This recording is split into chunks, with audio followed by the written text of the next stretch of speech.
Bienvenidos a Vistazo al pasado. A finales del siglo XI, la cristiandad vivía un momento de exaltación.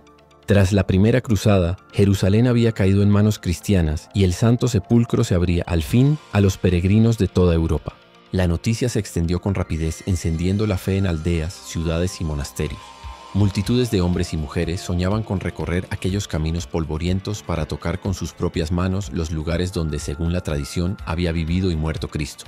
Pero la realidad del viaje era dura. Desde las costas del Mediterráneo hasta las colinas de Judea, las rutas estaban infestadas de ladrones, tribus armadas y mercenarios que emboscaban a los viajeros. Muchos relatos narraban caravanas enteras despojadas de sus bienes, hombres asesinados en los caminos, mujeres y niños abandonados a su suerte. El fervor religioso se mezclaba con el miedo, y la idea de llegar a Jerusalén parecía cada vez más peligrosa. En ese escenario nació una hermandad singular. Un noble de Champaña, Hugo de Payens, junto con 8 compañeros, entre ellos Godofredo de Santomer, tomó una decisión que marcaría la historia. Jurarían pobreza, castidad y obediencia, pero no se encerrarían en un monasterio. Portarían armas, montarían a caballo y dedicarían su vida a proteger a los peregrinos que atravesaban Tierra Santa. Así surgieron los pobres caballeros de Cristo y del Templo de Salomón, conocidos después como templarios. Su nombre no fue casual. El rey Balduino II les cedió parte de la explanada donde, según la tradición, se alzaba el antiguo Templo de Salomón. Desde allí partían en misión, custodiando caravanas o enfrentándose a bandidos. Su vida cotidiana era austera. Compartían dormitorios, rezaban varias veces al día, comían pan duro y caldo y vestían túnicas sencillas. Lo que los distinguía de otros guerreros era la convicción de que cada combate era un acto de fe. Para ellos, derramar su sangre no era derrota, sino martirio. Durante años fueron poco más que un puñado de hombres anónimos. No tenían riquezas ni castillos, apenas contaban con donaciones menores de nobles piadosos. Sin embargo, su fama comenzó a crecer. Los peregrinos hablaban de ellos como guardianes incansables, siempre dispuestos a montar guardia bajo el sol abrasador o a luchar contra enemigos muy superiores en número. El gran salto llegó en 1129. Ese año se celebró el Concilio de Troyes en Francia, donde acudió Bernardo de Claraval, una de las voces más influyentes de la Iglesia. Para Bernardo, aquellos caballeros representaban la síntesis perfecta entre la vida monástica y la caballería. Redactó una regla de vida inspirada en la disciplina cisterciense y la presentó como ejemplo de virtud cristiana. El Papa Honorio II bendijo oficialmente a la orden. Lo que había sido un grupo pequeño pasó a ser una institución reconocida en toda Europa. A partir de ese momento, la transformación fue sorprendente. Nobles de distintas regiones comenzaron a unirse a la orden, atraídos por la mezcla de fervor religioso y honor militar. Para muchos jóvenes, vestir la túnica blanca con la cruz roja significaba abrazar un destino de renuncia y sacrificio, pero también la gloria de defender la fe en los lugares más sagrados del mundo. El pueblo llano, al verlos cabalgar, los consideraba santos con espada, hombres incorruptibles que vivían para morir si era necesario. El símbolo que los distinguía, la cruz roja sobre fondo blanco, adquirió un poder casi mítico. La blancura evocaba pureza, el rojo, la sangre del sacrificio. Bajo ese estandarte, los templarios participaron en combates decisivos contra fuerzas musulmanas, ganando fama de guerreros que jamás retrocedían. Los cronistas relataban que, en batalla, formaban murallas impenetrables y luchaban hasta que el último hombre caía. En poco tiempo su reputación se extendió desde Jerusalén hasta las cortes de Inglaterra, Castilla o el Sacro Imperio. Lo que había comenzado como un voto humilde en las polvorientas calles de Jerusalén se convirtió en un fenómeno imparable. En menos de 2 décadas, aquellos 9 caballeros pasaron de ser guardianes pobres a la punta de lanza de un ideal religioso y militar. Su ascenso apenas estaba empezando, y con él surgirían no solo victorias y riquezas, sino también secretos, intrigas y leyendas que aún hoy mantienen vivo el misterio templario. Con el reconocimiento papal, los templarios comenzaron a expandirse a un ritmo vertiginoso.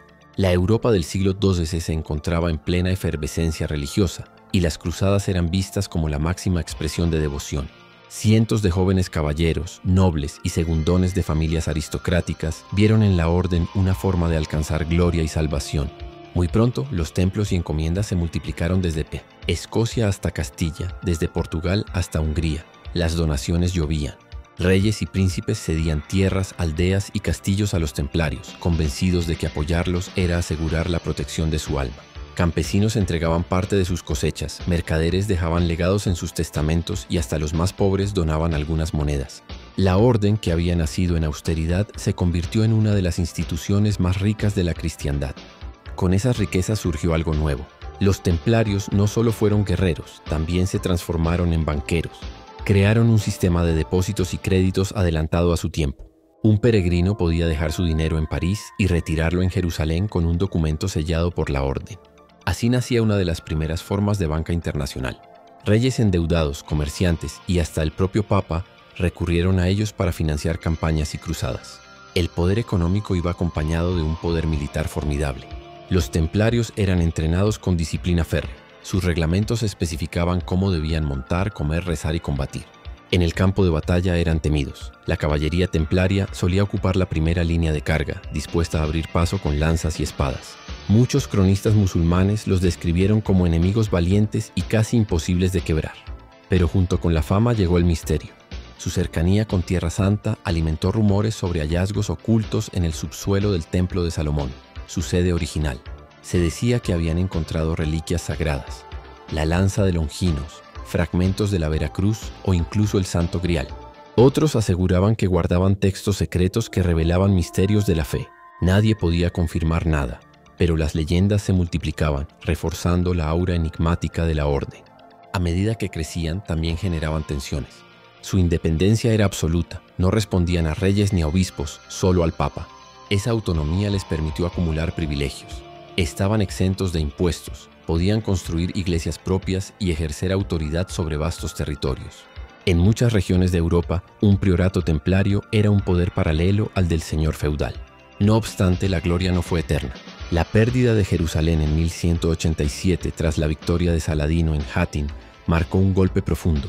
Los templarios combatieron con ferocidad, pero la caída de la ciudad santa mostró que ni siquiera su disciplina era invencible. Aún así, siguieron luchando en las cruzadas posteriores, defendiendo fortalezas costeras como Acre y extendiendo su red de encomiendas en Europa. En los siglos XII y XIII, la orden vivió su apogeo. Sus castillos eran inexpugnables, sus ejércitos disciplinados y sus arcas inagotables. En el imaginario medieval, los templarios eran más que soldados, eran los guardianes de la fe, los banqueros de reyes y los depositarios de secretos prohibidos. Pero esa mezcla de riqueza, poder e independencia plantaba también las semillas de su futura caída. Con cada privilegio ganado, acumulaban tanto admiración como envidia. Y con cada rumor sobre tesoros y misterios ocultos, crecía el recelo de los monarcas que en tiempos de crisis comenzarían a verlos no como aliados, sino como una amenaza. A inicios del siglo XIV, la Orden del Temple parecía imbatible. Poseían cientos de castillos en Europa, controlaban rutas comerciales y mantenían una red financiera que alcanzaba desde Inglaterra hasta Siria. Su reputación de guerreros sagrados seguía intacta, pero ya no había Tierra Santa que defender. Las cruzadas habían fracasado y las últimas fortalezas cristianas en Oriente habían caído. Sin ese objetivo, su razón de ser empezó a tambalear. Al mismo tiempo, los reyes de Europa comenzaban a verlos con ojos distintos. Donde antes había devoción, ahora había recelo.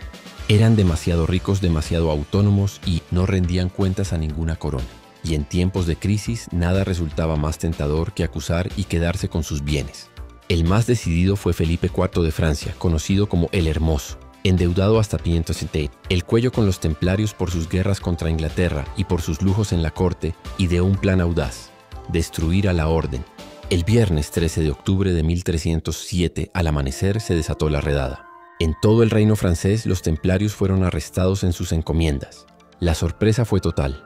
Los soldados irrumpieron en conventos, granjas y castillos, tomando prisioneros a caballeros que jamás habían imaginado traición semejante. Las acusaciones fueron terribles: herejía, idolatría, sodomía y prácticas blasfemas. Se decía que adoraban a una cabeza barbuda llamada Baphomet, que escupían sobre la cruz en sus iniciaciones y que realizaban rituales oscuros. La mayor parte eran calumnias, pero bajo tortura muchos confesaron cualquier cosa para detener el suplicio. El prestigio de la orden se derrumbaba mientras los rumores se propagaban por toda Europa. El Papa Clemente V, presionado por Felipe, no pudo resistir. Aunque al principio dudó de las acusaciones, terminó cediendo. En 1312, en el Concilio de Vienne, la orden fue oficialmente disuelta. Sus bienes fueron en teoría traspasados a los hospitalarios, otra orden militar, pero en la práctica muchos fueron apropiados por los reyes y nobles. El episodio más dramático llegó en 1314. Jacques de Molay, último gran maestre del Temple, fue llevado a la hoguera en París. Ante el pueblo reunido, negó las acusaciones y proclamó la inocencia de su orden.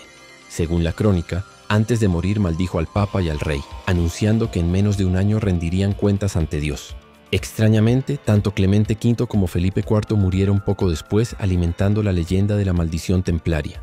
Con su disolución, los templarios desaparecieron como institución, pero no de la memoria colectiva. Su abrupta caída, envuelta en traiciones y misterios, dejó un vacío que pronto fue llenado por mitos. Algunos decían que habían ocultado tesoros incalculables antes de ser arrestados. Otros que su flota había zarpado desde La Rochelle hacia destinos secretos, quizá Escocia o América. El Santo Grial, el Arca de la Alianza, reliquias perdidas. Todo fue vinculado con ellos. Durante siglos, poetas, cronistas y luego novelistas dieron forma a la leyenda.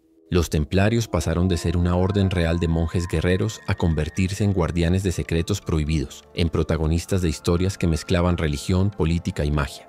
Y aunque la historia documentada muestra su auge y caída de manera clara, el halo de misterio jamás se apagó. Hoy, los templarios siguen presentes en la cultura popular, en novelas, películas y teorías que los relacionan con sociedades secretas y conspiraciones. Pero más allá de las fantasías, su legado real permanece.